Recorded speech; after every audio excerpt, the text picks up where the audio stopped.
On Saturday, July the 5th, the funeral of Diogo Jota and his brother took place, and unfortunately the day did not go without controversy, involving football fans and even Cristiano Ronaldo. So, let me tell you everything. The football world united in grief over the death of Diogo Jota and his brother André Silva, from Portugal to Liverpool. The Liverpool and Portugal national team forward Diogo Jota was laid to rest after a touching farewell ceremony attended by his family, friends and teammates from various clubs. The funeral was held in the brothers' hometown of Gondomar. At the same time, in Liverpool, over 1,000 miles away, fans gathered at Anfield to lay flowers and pay tribute.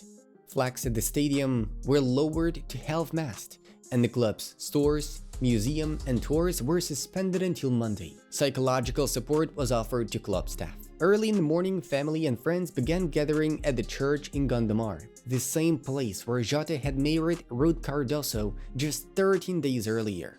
Diogo is survived by his 3 children, Dennis, 4, Duarte, 2, and 7-month-old Mafalda. The kids were not present at the service, but the entire ceremony was dedicated to them. The same organist and soloist who performed at Jota's wedding returned to play the same music at the farewell. Bishop of Porto, Don Manuel Linda, addressed the children. Dear Dennis, Duarte and Mafalda, you don't know who I am, and I don't know you personally either, but I know that you are suffering deeply. Or maybe not yet because you don't fully understand the tragedy. One day that awareness will come and it will hurt, but I will pray for you. Ruth is broken with grief, as are your grandparents, Isabel and Joaquim, and your whole family. When there are not 1 but 2 coffins before us, and they are brothers, there are no words. After the service, Portugal's national team coach Roberto Martinez addressed the press. It's important for Portugal to show unity. Their spirit will stay with us forever. We thank everyone for the support and messages we've received from around the world. Today, we are one football family. Almost the entire Liverpool squad attended the ceremony, including Virgil van Dijk, Andy Robertson, Darwin Núñez, Alexis McAllister, Ibrahima Konate, Wataru Endo, Curtis Jones, former teammates James Milner and Jordan Henderson, and head coach Arne Slot. They brought wreaths with numbers 20 of Jota and 30 of André. Also present were Chelsea and Portugal midfielder Renato Veiga, Wolves defender and Portugal international Nelson Semedo, former Liverpool midfielder Fabinho, and FC Porto president André Villas-Boas. Liverpool postponed the start of their preseason. The team is officially in mourning. Although the ceremony itself was private, a live audio broadcast was played outside the church, where thousands had gathered to say goodbye to their idol and his brother. After the service, those carrying Jota's coffin were greeted with applause under the sun.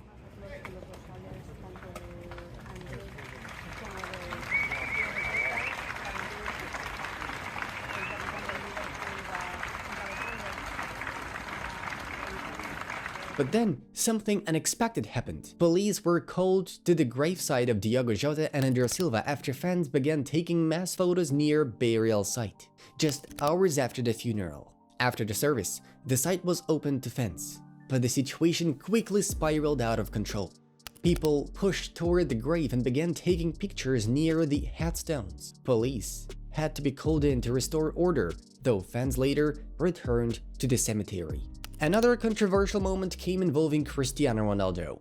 The Al Nassr and Portugal striker chose not to attend the funeral, a decision that sparked a widespread discussion. Ronaldo explained that he didn't want to create a media spectacle and draw attention away from Jota's family, a decision reportedly made in agreement with those close to Jota, according to Abola. He referenced his personal experience with his own father's death in 2005, when the intense media attention overwhelmed him. Since then, Ronaldo prefers to mourn in private. He sent personal condolences to Jota's family, posted a heartfelt message on Instagram, and offered support through private channels. Fan reactions were mixed. Some criticized Ronaldo's absence. Why wasn't he there? Is that how you show respect to the team? Ronaldo's sister, Katia Aveiro, posted on Instagram recalling her own experience at their father's funeral. When our father passed away, we couldn't even leave the chapel because of the cameras and onlookers. I can't imagine what it would be like now, with Cristiano's level of attention. She also criticized those on TV and social media who called his decision disrespectful. It's shameful that people focus more on an absence than on the real pain of a family torn apart by loss. On Reddit, most fans were understanding of Ronaldo's choice. Just look at some of these comments. If he goes, he becomes the focus, not the deceased. He did the right thing. The funeral is about Jota, not about Ronaldo. And guys, if you ask for my opinion, I agree with Cristiano. We live in a crazy world. You've seen how some fans rush to take selfies by Jota's grave. Now imagine what would have happened if Ronaldo had shown up too. Ronaldo made a conscious choice not to overshadow the mourning ceremony with his media presence. Some see this as a genuine empathy and respect. Others view it as avoidance. But one thing is certain, his decision sparked a passionate debate in the football community. That's all for now. Take care of yourself and see you on our channel.